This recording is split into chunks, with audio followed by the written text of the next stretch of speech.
along to the most popular football debate show on television. You're watching Premier League tonight. Hashtag PL tonight to join in the conversation. How are you? Oh, good. What are you giggling at already? Nothing. You are a 7-year-old in the most popular show at this time on this channel. on this day. On this day. Between 8 and 9, involving Steve McManaman. On BT. Let's just get that straight. It's all factually correct. Let's have a look at the headlines after another busy and special day in the Premier League. No Kane, no gain. It was a difficult day for Tottenham. Look at the shot there of Pochettino standing on the side of the pitch. They couldn't score against Manchester United. United running out the winners in that one. Heartbreak, and it really was. Joe Hart was brilliant today in goal for West Ham. However, it was a 97th minute equaliser for that man, Wilfried Zaha. A crucial point once again for Crystal Palace. They remain at the bottom, but they picked up another point. And Potter's perk up. A lot of pressure on Mark Hughes. We're talking about managers. I mean, it feels like almost every manager in the Premier League, apart from Pep Guardiola, is under pressure at some point, but there was a vote of confidence for Mark this week, and then he goes and picks up a win today. So we're going to talk about all of that. We've got Callum Wilson coming up to join us as well. Lots happening in the show. To join in the conversation, just use the hashtag PL tonight. Send in your questions for the lads, your thoughts on the day's football, whatever it might be. But to get things going, let's go straight to the fans, because this is a show for the fans. So here is Adam McCullough from the Full-Time Devils. Adam, the floor is all yours. 1-0. I think we deserved the victory, despite the fact Spurs without Harry Kane, yes, they did have their chances, yes, they did cause us our problems, but I think it was professional and we deserved the victory at the end of the day. I remember people talking after Spurs had drawn against Real Madrid as if they were the best team in the world, and you know, all that stuff. Have a day off, will ya? United got the 3 points, it was job done. And what is it that we're saying? The Harry Kane team? Sounds about right. We'll discuss that in detail in a minute. But guys, I just want to draw your attention to this. This is Tottenham's last 2 years in the Premier League. This is their point since they came here 2 years ago. And as you can see, no one has picked up more points than Tottenham in those last 2 years. Look how many days they've been top of the Premier League for. A big fat 0. So how does this end? Are we going to see a Tottenham side where if they don't win trophies, the team breaks up? What's going to happen to this team, Harry? I don't know about the team breaking up. You know, it is a team that is capable. I think the squad is capable of winning a trophy this year. But, you know, they do rely heavily on Harry Kane. I mean, I'm not saying it's not a one-man team, obviously, but he scores. He scores every other week, you know, and you need people at the end of the day. You can play all the football in the world, and they had lots of possession today. But suddenly someone's got to go, bang, stick it in the back of the net, you get the result. And when Harry don't play, they're short. They miss him. I think we had a conversation like this about the same situation last year about Tottenham. There's only one team can win the league, and unfortunately, the team that are sitting at the top of the league are the team that I think have spent the most money and are playing wonderful football. So everybody, it's just a bad time for Tottenham. They're playing probably the best football they've played in a long time. They've got an outstanding side. They're playing great football, attractive football. But there's just somebody better than them at the moment. So have they missed the boat then, do you think, with City suddenly becoming so strong? I don't say about missed the boat, but I mean, the evolution of the team and the club in the 2 or 3 years is outstanding. So let's all praise that for starters. They've got a great team, manager, Harry Kane, Dele Alli, play great football. Don't know about missed the boat. Chelsea were fantastic last year, most consistent team. They're obviously a very consistently good team, but sometimes you need that little edge, and they haven't managed to find that now. It's called it a winning mentality. It's easy to say winning mentality. It's like that thing that everyone says you've got until you become a winner. That's their next step. I think it's hard for them to win the league, isn't it? You know, I think they need to, like every club, you need to try and win a trophy. They need to try and win a cup somewhere along the line. Focus on something and try and win it. But to win the league, you know, you showed the stat there of how many days they were top of the league. That doesn't mean anything. Liverpool were top of the league for so many days, it said on that stat, and they never won anything. So but you have to get over the line sooner rather than later. I think everybody thinks Pochettino's a genius and the job he's done is fantastic. But sooner rather than later, they need some silverware just to appease some of their star players. Isn't there something in that, though, that when it's not until you win a trophy that you feel you're the sort of player that can win a trophy? It gives you that confidence. Yeah, it certainly does. I mean, the amount of times you see somebody win an FA Cup, a League Cup, as Macca says, like anything, you know, and all of a sudden you get that feeling going through the club. But I don't know, they're a young team. It can't go on forever. Those young players, the Harry Kanes and the Dele Allis, you know, people will come knocking, so they're going to want to do it in the next season or two. That's for the thing, isn't it? Yeah. You look at Kyle Walker, for instance. You know, I'm not envisaging at all Tottenham selling the players or losing the players. I'd hate that to happen. But Kyle Walker suddenly goes to Manchester City and they're flying, aren't they? And they're playing really well. And if he wins the league, people will be looking at him going, well, you know, he's gone and done that, and you know, they're doing well, and that's the only thing. And I hope they do get a bit of silverware. They certainly deserve it the way they're playing football. They're just running into a team. I mean, at the moment, they've all run into a team. Man United started the season thinking they're going to win the league this year. One, you know, who was favourites that might have even been United or. It was United just before the season started, wasn't it? You know, suddenly they've run into a Man City team that at the moment are just absolutely flying. How much is the wage structure an issue? It's not a problem, but I don't see a problem with the wage structure there at the moment at all. I mean, you know, you're not seeing Harry Kane ever come out and say he's not happy, but eventually you're going to have to pay Harry his worth. You know, he's not going to keep sitting back going, well, I love Tottenham, it's a good club, I'm playing well, the fans love me, but I could be earning double what I'm earning if I was at another club. Eventually you're going to have to pay him whatever, and I'm sure if they want to keep him, they'll do that. I don't think it's a problem for a while, as you say. Harry Kane's a Tottenham boy. They're getting well paid, aren't they? And you know what, actually, they are getting very well paid. And credit to Tottenham for what they've done there. They've actually got a wage structure. They haven't gone out and every summer gone, bang, we're going to buy that one and that one. The team's moved forward, and credit to the manager and the club for that. Let's talk then about United, who beat them today. So much criticism gets sent Jose Mourinho's way, normally for two things: the amount of money he's spent and the type of football he plays. Isn't his answer every time, though, he's a man paid to win games of football, and that's exactly what he's doing? Yeah, we had this conversation last week. I agree with that. You have an issue with it, though, don't you? I have an issue with him while he's managing Manchester United. If he was managing Liverpool and playing the way he's doing, I wouldn't be happy. I wouldn't be happy. Even if Liverpool had won the Europa League and I want to be entertained. League Cup, yeah. And I'm not entertained. And you can't just go back and say, you know, oh yeah, we got 3 points today. I want to be entertained. I don't want to be going to games and walking away going, that was rubbish, but we won 1-0. Well, I certainly wouldn't. If Man United fans are happy, fine, I've got no problem. But I would rather be sitting watching Pep Guardiola's team destroy teams every Would you rather Liverpool finished second playing wonderful football or won the league playing Jose football? Well, of course you want to win the league, don't you? But Man United haven't won the league under Jose. But they may. Playing that way. Well, everybody may. Liverpool They may do. I don't think they. Man City may. But it's only my opinion, Jake. I would rather pay to watch entertaining football. I think Manchester United, like Liverpool, like Ajax in the Dutch league, like Bayern Munich, should play entertaining football. That's only my opinion. Boys? I don't think this Man United team's capable of winning the league. You know, I look at them. It's you know, having been there like the boys over the years and seen fantastic Man United teams that just excited you. They got, you know, you went there and suddenly the pace they had out wide, the ability of people, the skulls and whoever, they were just incredible. This team, for me, it doesn't come anywhere near it. But I mean, Frank won league titles. Chelsea. I mean, it wasn't a boring team, Frank. No, we weren't a boring team. We weren't a boring team. I agree. I'm somewhere in the middle here. Winning is definitely the main thing for me. I agree, but I do, and you can be pragmatic for a game. So we were going to play away against, you know, Champions League game in Madrid or Barcelona. We're going to really set up to try and get a 0-0 here. But there are some games during the season where you go, okay, let's get our best players and get them to sort of play that football. And I think that's maybe where the balance hasn't quite been right. And maybe they're very comfortable with these things. So I'll keep getting those results. But I think now City are setting a different bar, which makes it very difficult for them. And you think he needs to react to that and be a bit more? City have got different type of players. Man City have got fantastic attacking players that can do. I don't see that. I don't see. United have got Rashford, and Lingard and Martial and I wouldn't put them in the same. They're not. Nowhere near as good as. No, they're not. So is he not playing the right football then for the players he's got, Jose? I don't think he's got the players. I don't think it's a great. I look at the defence today. It doesn't compare to a Ferdinand, a Vidic, and all these. But he's not in the same league. So he's doing well to be where he is. He's got what he's got, and he's getting the best. You know, he's playing with what he's got. I don't know what. No, because they've got finances to burn, haven't they, United? So it's just listen. It's just the type of player he wants in that particular side. The Lukaku, the Matic, and Lindelof he brought in the summer. They're just the type of players. City went another way, and went right. I want two. You know, I want Mendy. I want Walker. He just wants to go forwards and pile forward. And Silva, you know, Bernardo Silva. He wanted those type of players. I think it's each to their own, really. Man City got, you know, much more exciting players, haven't they? It's a better team. Loads of thoughts coming in on social media. BB Bekke said Mourinho could probably coach a 0-0 in the NBA. And a few others like that. Everyone's saying no Kane. Don't forget Fellaini and Pogba were not on Man United's squad today as well, says Osas Cruz. Let's just change the topic for a second and go live to Graham Poll.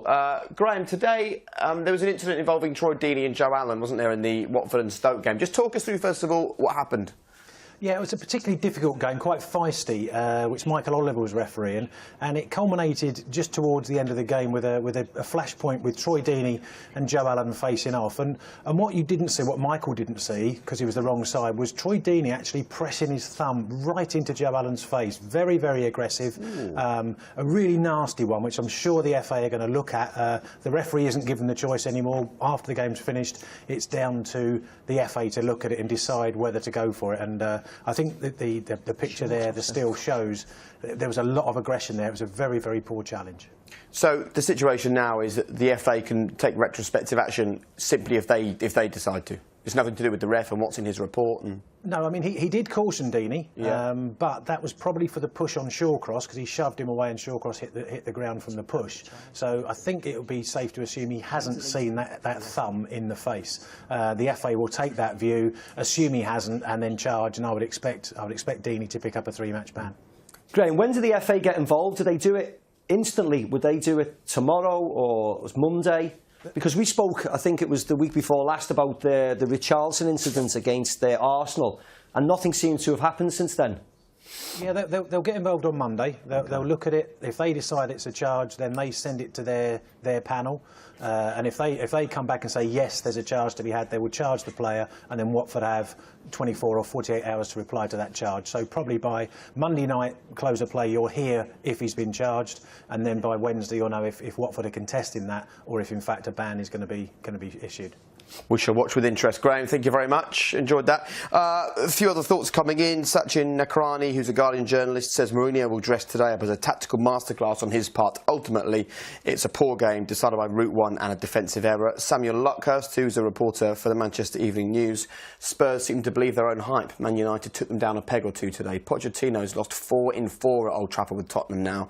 And Lee Andrew, on today's evidence, it looked like Spurs were the ones that parked the bus. Will they mention it? Probably not. Right, lots still to come, including Callum Wilson. I think we should let him in. He's waiting outside the studio. It's not warm out there this evening, is it? So Callum Wilson gets in here in just a couple of seconds. Any questions for the Bournemouth player, get them into us right now. We're also going to be talking about the one that got away in the week that Ronald Koeman lamented the fact that he didn't manage to land Olivier Giroud. Who was the one that got away for you and your club? Get in touch right now and we'll see you after the break.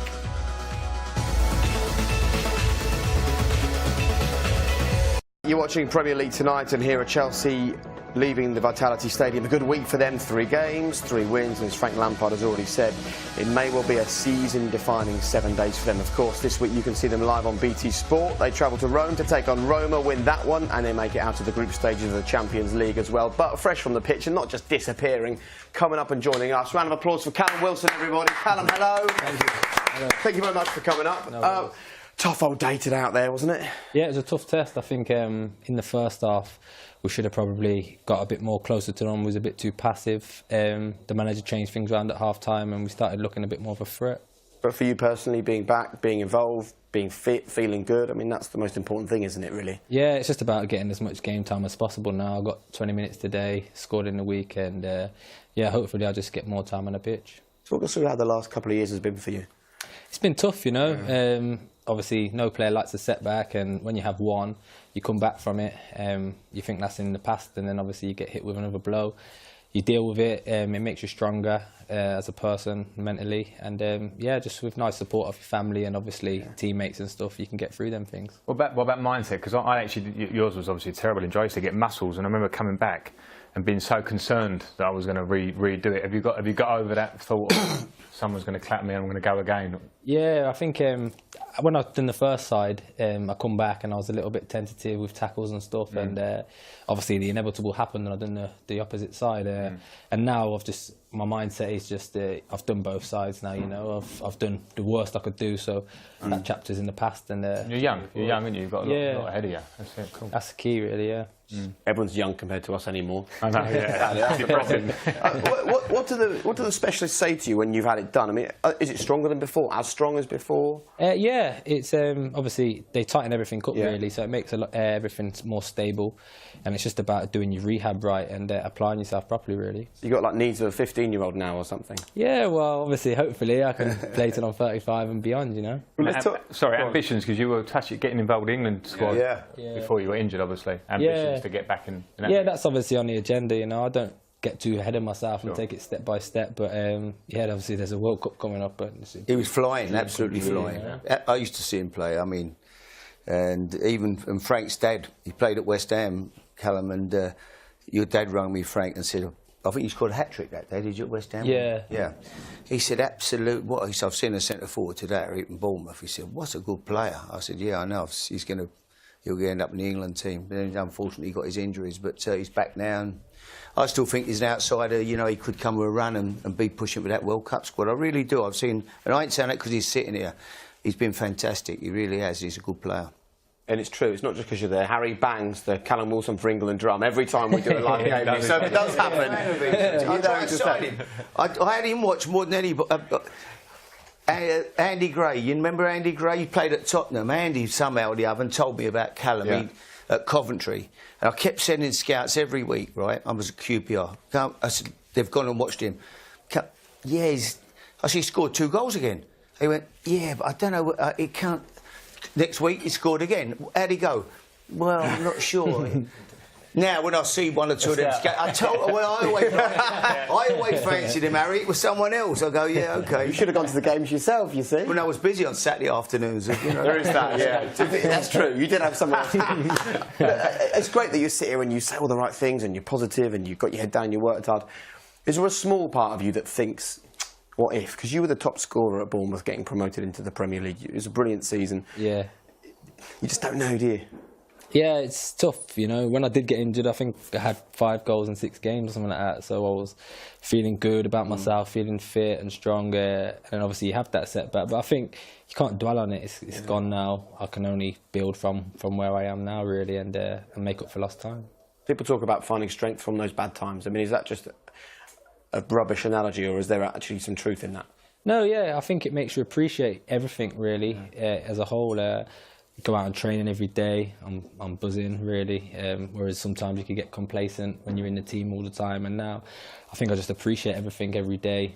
Football, is obviously everything, really. You see the difference there when Callum came on. All of a sudden, things are happening in the box around you. I think that's what top strikers do. There's a knack where you get the ball into your box and then you're in there. Aspilicueta made a great tackle and a block on you, but that's what top strikers do.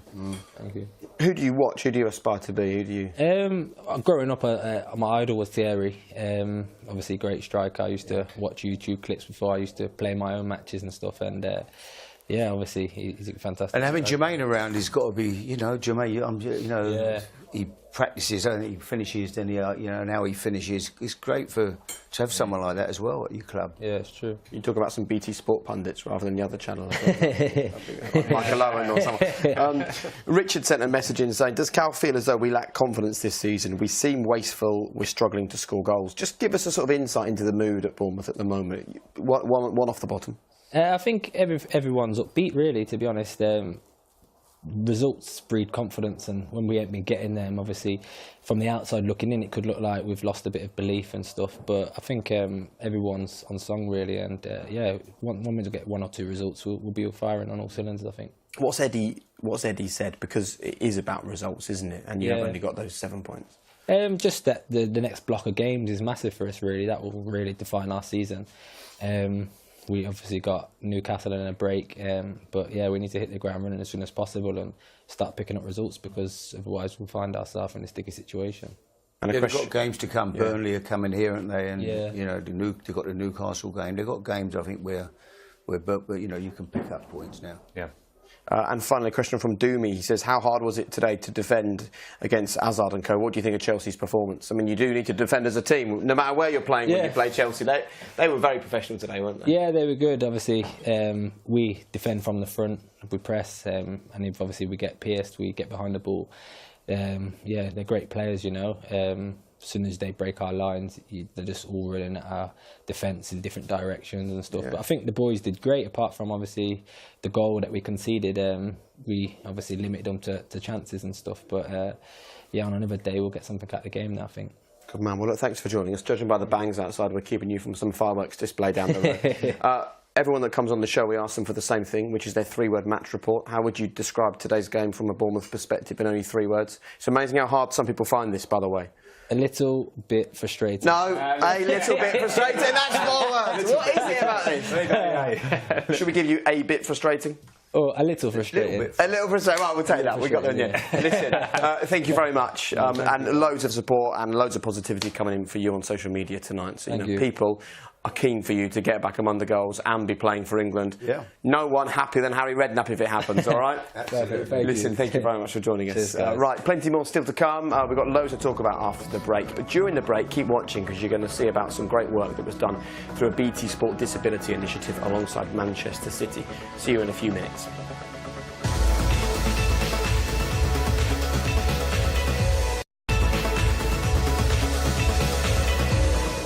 Welcome back, Three-Word Match Reports. You just talk amongst yourselves, that's fine, we're just on live TV. Oh, you're still here, Steve? That's nice. How was it outside waiting in the cold? It was really nice. Lovely. Lovely. On the subs bench out there. Not a place you know well, obviously. It was really nice being out there. Harry White, his Three-Word Match Report is season-defining sub. He's a United fan, as is Julie, who says Jose masterclass again. Steve won't agree with that. Paddy Briggs, a Spurs fan, good, no cigar. And Sarah, who's a Liverpool fan, says a clean sheet, and she says it in capital letters. And Gareth Cully, a City fan, goals for fun. They're certainly enjoying life at the moment. Right, time to talk about West Ham. Of course, West Ham today play Crystal Palace. Let's hear now from Baz Cox and Terence Ford. This is how they enjoyed their day. It's finished here at Selhurst Park. Somehow we've found a way back into the game. 2-2 is finished. Wilfried Zaha with the last kick of the game. Palace finally finding a way past Joe Hart, who was probably man of the match in the West Ham goal. A much needed point, especially being 2-0 down at half time, and hopefully we can build from there. That sums West Ham up. Go to Wembley, 2-0 down against Tottenham, come back and win 3-2. Play Crystal Palace, side who don't win football matches, go 2-0 up and concede 2 second half when it's 2-2. Tough!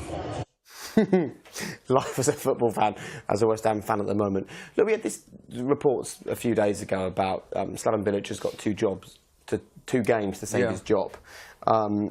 And then they go and they beat a Spurs team in the League Cup who were a much changed Spurs side, and then today they get this draw. What is it about this two games to save your job, 3 games to save your job? What good does that do anyone? Jake, has it actually happened? Did David Sullivan or what's David it taught us? Gold? What have we learned? But did they actually call him and say you've got 2 games on win, or is it just someone saying that? I don't know. I mean, how often in your careers did things happen, and when you pick up the paper, the story is completely different to what happened in that? every day. Every day, yeah. Every day. Every story normally. I never said that. I never spoke to him. All the time. Yeah. Most of it was there's plenty of embellishment going on. I mean, you don't know whether this story. I mean, unfortunately, it was a strange old game today, the West Ham Palace game, because Palace were excellent in the second half, but West Ham were cruising at 2-0, and then it was again, like most things, it was a silly mistake to give away a penalty, and that you could feel it. It just allowed Crystal Palace back into the game, and only for Joe Hart he could have went on to win the game. So it's encouraging signs for both teams that they got a point. But Crystal Palace played really well, certainly in the second half. Yeah, it was contrasting emotions for the 2 managers, wasn't it? Particularly at full time, the sort of frustration for Slaven Bilic, you would imagine, you can see here. Look at that, Slav with his head in his hands, and Roy elated. And Steve was saying a minute ago, Slaven Bilic must be the most frustrated manager with the stuff that's going on at that football club in terms of what happens on the pitch, which you can't control. Yeah, no, I think it's really tough for Slaven. To be fair, all these rumours about it's not rocket science. Where West Ham are, they've spent a bit of money. They expect to be in a better position, so the rumours will come. I think Slaven Bilic is a good man, an honourable man, and deserves time for sure. That's a bad result for them today. Mentally, that's a terrible result. You can see the contrast in emotions. Then I don't think it's a great result for Palace because they're playing so much catch-up that a game at home against West Ham, we were saying that, weren't we? It's a game going into it. They need to get 3 points. So both teams, bad result. Is Slaven under deserved pressure, do you think?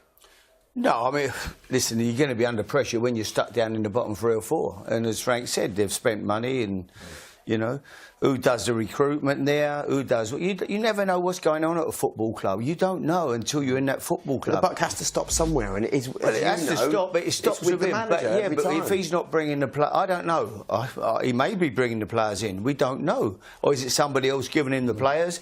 It's like, you know, it's happened to Everton. Did Koeman bring the players in, or did Walsh, you bring them in. Walsh bring them in. When Walsh, Steve Walsh was at Leicester, he got so much credit. It was his, he brought all these players. What a fantastic job he's bringing all the players in. Suddenly he goes to Everton. I don't hear no more really about him. It's all about Koeman suddenly when things are going wrong.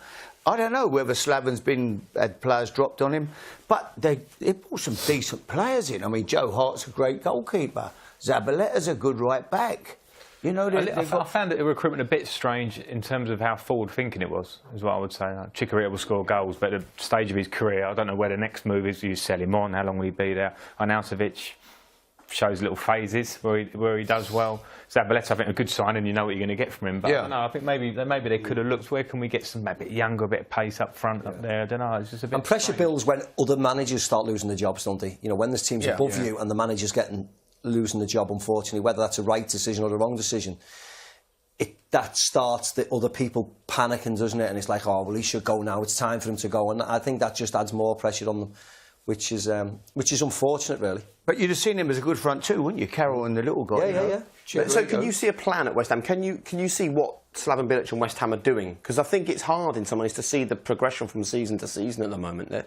And maybe they're having to make short-term decisions because of the fact they're struggling. It's not easy to have a plan, is it? I'm saying that I just thought they might have gone a bit younger with recruitment, but I don't think it's easy. I think survival is first. That is the plan. Yeah, the plan is survival. The plan is from outside that top 6 and top 7 really, because Everton shouldn't be anywhere near it. In terms of really what West Ham are aiming for more than survival. No, but you're looking. Can we finish? What are they? They're not going to finish in the top 6. I know they came close top the half, other year. Top 8. If they finished top half, I thought this year they'd finish around about 10th. That's what I think that's the thing, isn't it? There is no plan, because every manager, unfortunately, now in the job is planning for the next 6 months. You can't plan for 3-4 years down the line, bring a load of kids in, let's get the academy strong and bring them through, because you're out of a job if you lose 2 games. That's why it's such a ruthless business at the moment. Amazingly, Klopp advised David Wagner, Liverpool played Huddersfield today, not to get into management. What would your advice be for Frank? Because a few days ago I asked him whether he fancies managing Chelsea, and he said yes. You harbour an ambition. Get a manager. Frank. Get into it. You'd still say, despite everything we've just discussed. Yeah, but you've got to take your first job is the most important job. His first job that he takes will be the most important, because if he takes a job where there's not real ambition, or the chairman, the owners are flaky and it ain't the right, he's got no chance of being successful, and you're not a success, and you get the step. Oh, he was a great player, Frank. Fantastic. He's not a manager. He was a great player. That's how it works. You hear these horror stories, don't you, where like the chairman will woo certain players and they'll offer them this, and we've got this, and we've got this, and as soon as they sign on the dotted line, right, we haven't got any money now. That's have to make those average players much better, and that's it's got to be the right thing. What is right then? Is it all about now the owner? A stable owner who understands the game. He certainly gives you a great chance. Gives you time. If you've got a good owner, if you could find a Steve Gibson or someone to go and work for at Middlesbrough, someone like that who's, I never met the man, but he just from the outside, people say really nice. Who's your best owner? Your best owner? I've had some good owners, and I had 10 chairmen when I was at Bournemouth in 10 years. Normally the chairman gets rid of the manager. I used to get rid of the chairman.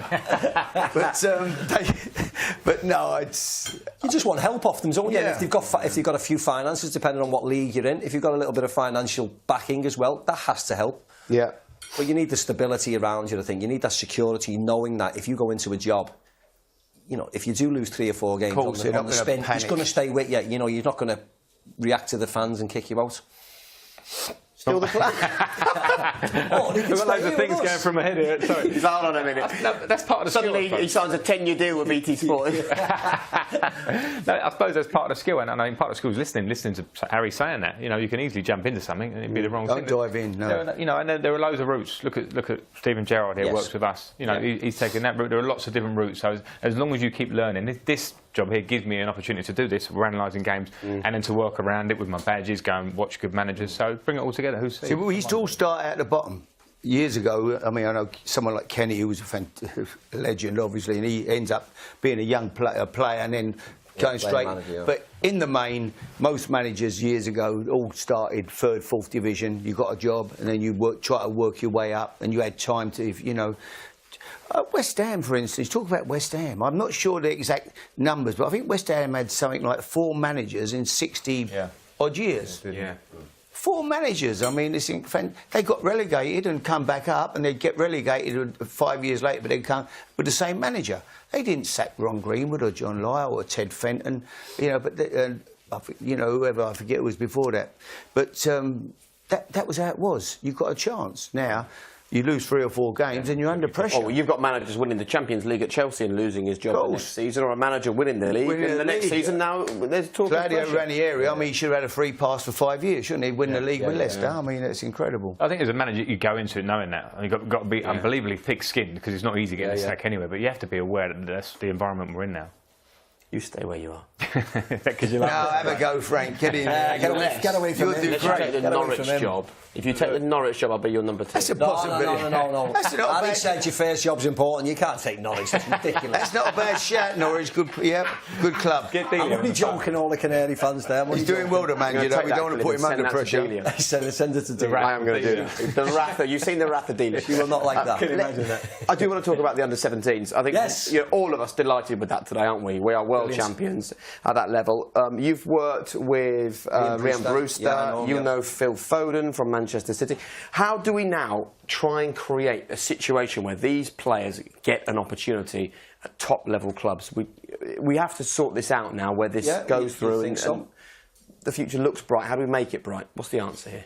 Well, coaching in the academies. I think, speaking first hand pretty much from Chelsea and City, I've seen close quarters day. The coaching's fantastic. But now is the next step. Winning the Under-17 World Cup is an amazing achievement for everyone involved. But now is the next step. So it's to carry on coaching and try and give them a taste of first team. You need clubs like Chelsea. We all know now there's 2 buildings in most of the big clubs: first team and academy. You need to build a bridge, literally, where you keep getting them over there. Harry did it with us at West Ham.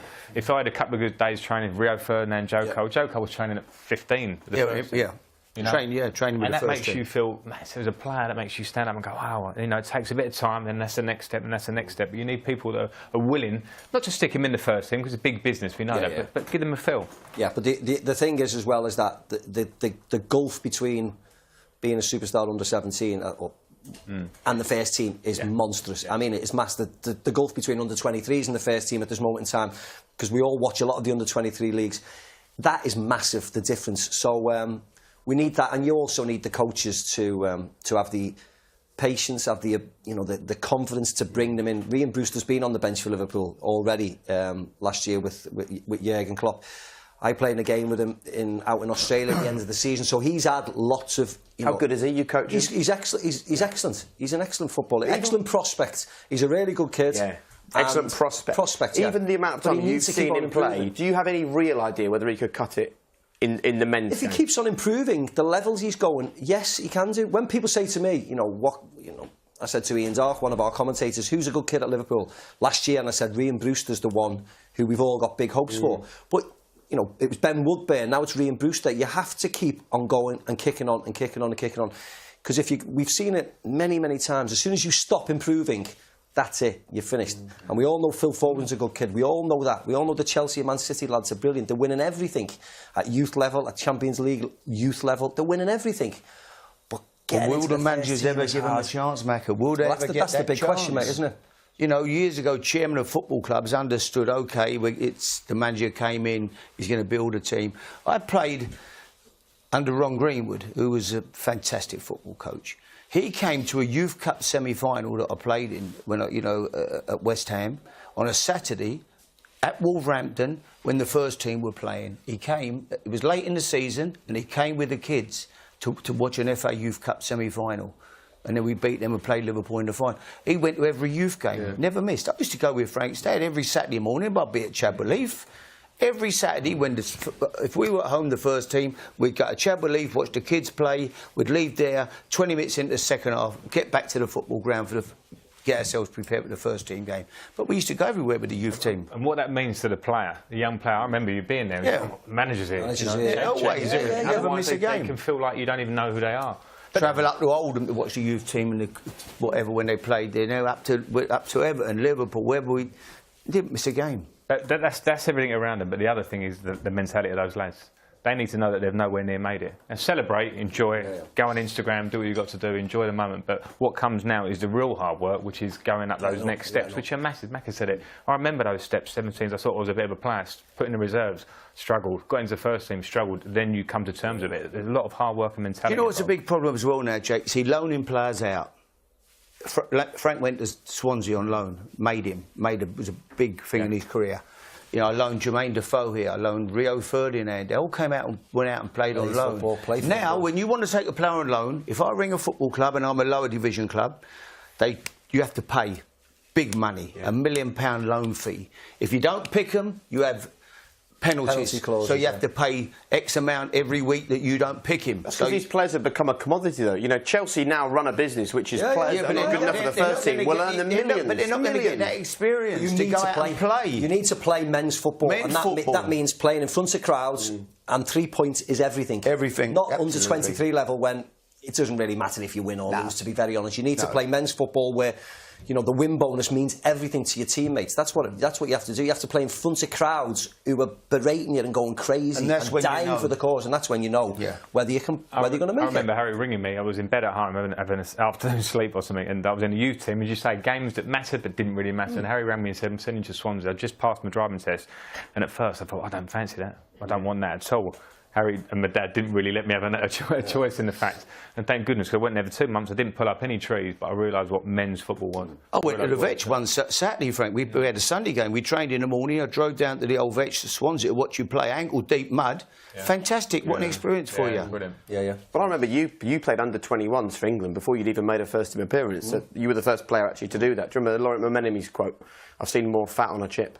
Yeah, but I was young though, because I played for Liverpool when I was I've still seen more fat on a chip though, even today. I know, yeah. I played for Liverpool when I was 18, so I played for the under-21s when I was 17.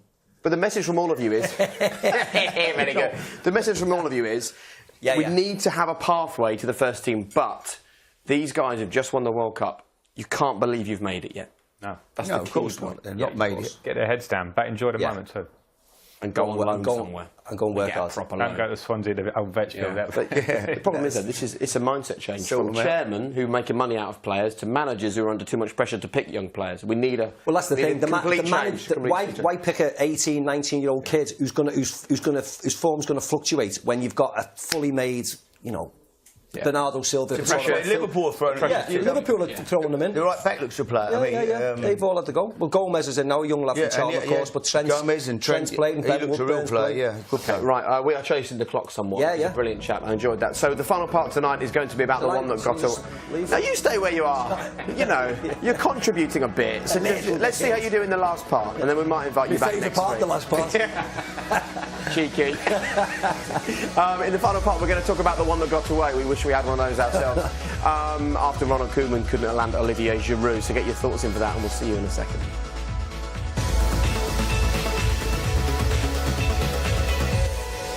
Lots of three-word match reports coming in. I think the only one really to read out, though, is from Steve Durbridge, who just says World Cup winners. That is the best three-word match report of the day. This is a quote from Ronald Koeman. I had Olivier Giroud in the building, but at the very last moment, he decided he'd rather live in London. That was really hard to swallow. Effectively, what Ronald, we think, is saying is that part of the reason why he lost his job and they struggled under his time at Everton was because he didn't manage to get the striker that he needed to replace Romelu Lukaku. So he said Olivier Giroud was the one that got away, and it got us thinking, who's the one that got away as far as you're concerned? The thoughts of these three in a second, but first take a look at this. The one who got away for us, definitely Willian in August 2013, when he actually had a medical at Tottenham and ended up going to Chelsea after Roman Abramovich put in a call to the owner of Angie and basically sort of smoothed out the deal like that. It was especially annoying because Jose Mourinho was really smug about it. One player that Southampton have missed out on is Philippe Coutinho, but when the scouts went to watch him, they actually got very interested in his manager, which was Maurizio Pochettino. I wish we bought Zlatan Ibrahimovic. Back in 2000, he spoke to Arsene Wenger about possibly joining the club, but Arsene wanted him to do a trial. Zlatan said, I don't do auditions. The one that sticks out in my mind is Teddy Sheringham. Robbie Fowler references it in his book, and can you imagine a strike force that at the time would have had an emerging Michael Owen and Sheringham partnering Fowler? He almost got Luka Modric in 2008 for £12 million. Almost there, almost got him over the line. The representatives of both clubs met in Newcastle City Centre at the hotel, but he turned us down. For me, it's got to be Kaká. As a Manchester City fan, I think it was 2009. Kaká was one of the best players in the world. We needed a big marquee transfer to show the world that we were serious about hitting the big time. Everyone's got a story like this, haven't they? Harry's probably got about 600. Yeah. We've got about 4 minutes, so the floor is yours. Go on. Eden Hazard. How close was that? Met him. Went to France, met him in a hotel room. 3 hours I was with him. That's probably why he didn't sign. Who did you send my dad to watch? Was it Eto'o? Eto'o, yeah. Yeah. Was it when he was in? Yeah. My dad didn't fancy him. Is that right? He didn't fancy him much. That's something you let her know. He's no good, Harry. It's great. I went with him. We started every week. We used to get the plane Sunday morning, Heathrow. Into Palma. Oh, that's why you went. Fantastic. Yeah. Go to the game. There's loads of places. Watching Samuel Eto'o, and then he was on loan at the time. Yeah, from Madrid. From Madrid. Yeah. Where are you going this week, Harry? Palmer again. Hazard, could have had him, I think, at Tottenham at the time. But I think, once I loved him. Joe Cole said to me he's the best player I've ever played with. And so we wanted him, and then obviously the club didn't get the deal done for whatever reason. I left it to the powers that be to buy him, and it didn't get pushed over the line. Was there ever a player that you knew Chelsea were close to getting and you fancied that? Or? They got most of the ones that they wanted. They did tend to, yeah. They didn't do badly. Do you know what I mean? So there was never really anyone. I mean, the one who got away would be De Bruyne. Yeah. But it's hard to call. We can sit here now and talk about. Everybody got offered Ronaldo at 15, 16. Everybody got offered Lewandowski when he played in Poland at some stage, didn't he? Got touted round like most players do. And suddenly, 5, 6 years later, they turn into superstars. But that always. At the time, though, did you look at De Bruyne being allowed to leave and think, that is utter madness? This guy could become the best midfielder in the world or not? I didn't, and probably the reason was we had Hazard, Oscar, William signed around at that sort of time. Mata, I think, was just leaving, but. Embarrassment of riches, really. Hence, they couldn't all play in those couple of positions. Yeah. I just can't believe Olivier Giroud didn't want to live in Liverpool. Well, I know. You're a big fan of Liverpool. I am a big fan of Liverpool. Give us your thoughts on that quote very briefly from Ronald Koeman. No, I mean, I don't know what the situation was, but I can't believe he just... It's strange that he got into the building. I don't know where the building is, whether it's in the city centre or whether it's Finch Farm Everton's training ground. But it's funny that he's travelled all the way to there to have a conversation, then to change his mind. So I don't know what's gone on. He spent 150 million, and Olivier Giroud is the one that he's the one that got away. But the type of player he is, I look at Everton now, and you look at the pace up front. Which is when they've been all these similar number 10 kind of players. So I think Giroud would have been at a target and would hold the ball up for them. But as your main out-and-out striker, you wouldn't have made that a pacey team, though, and they're a one-pace team. You'd hate to say that he was the superstar that they couldn't get. I mean, I think he is clutching the straws a little bit there. The best one I missed out on though was when I was at West Ham's training ground. And remember, we used to have the phone. We never had an office, right? We had a phone on the wall, paper phone, but you didn't have to pay to use it. And the phone goes, no, right? I had no secretary there. Did you? Had nothing there at this time. Suddenly they said, "Gaffer, there's a phone call for you." So I go, "Hello," he said, "It's George Weir." George Weir, right? George Weir. I went, "Oh yeah." I thought it's a wind-up. I went, "How you going, George?" "Yeah, I'm good." I said, "Looks good. You looks good. Your team, Melanie." I think it's just some nutter. A wind-up. Suddenly, this goes. I'm having a bigger wind-up than he. Suddenly, he starts talking about playing with all the players he's going to play with this year. Boban's I'm going to play here. I thought, it is him. Now he's dropped. But what he said, "I watched your team play." He said, "And good team." He said, "But you don't score the goals." He said, "My cousin, fantastic player." Anyway, didn't hear no more. He rings Graham Souness. Graham signs him, puts him on the pitch. 20 minutes. Takes him off again. Got an injury, put him on. 10 minutes later, he took him off. Brilliant. So that was a lucky escape. The one that got away, and you're glad it did, probably. We can't end on a higher note than that. Thank you ever so much. I really enjoyed it this evening. Just to sit here with you three and talk football for an hour was brilliant. Right, let me quickly tell you what else is still to come from BT Sport. Next Saturday, West Ham Liverpool. Premier League Tonight follows on after that one. And then on the Sunday morning, Premier League Today, followed by Tottenham against Crystal Palace. But stay where you are right now, because it is time for Cage Warriors 88.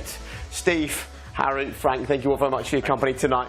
Your discipline in the studio is a disgrace. Cage Warriors is on next today. You get your yellow card. See you later. Bye-bye. it was gritty, it was grotty, it was Stoke. It was the Stoke that we love, and it was 3 massively important points. City again, dominating from start to finish. They do look good when they go forward, look like they can score at every opportunity. We need to change our tactics away from home because we're just getting battered every week. Boom! Manchester United have beaten Spurs 1-0. A good win that for Liverpool after a difficult week. The greatest way really to bounce back after the Spurs game. Show some ambition or something. It's only Palace, for God's sake. That is hopeless, that one. Really rubbish. A much needed point, especially being 2-0 down at half time, and hopefully we can build from there.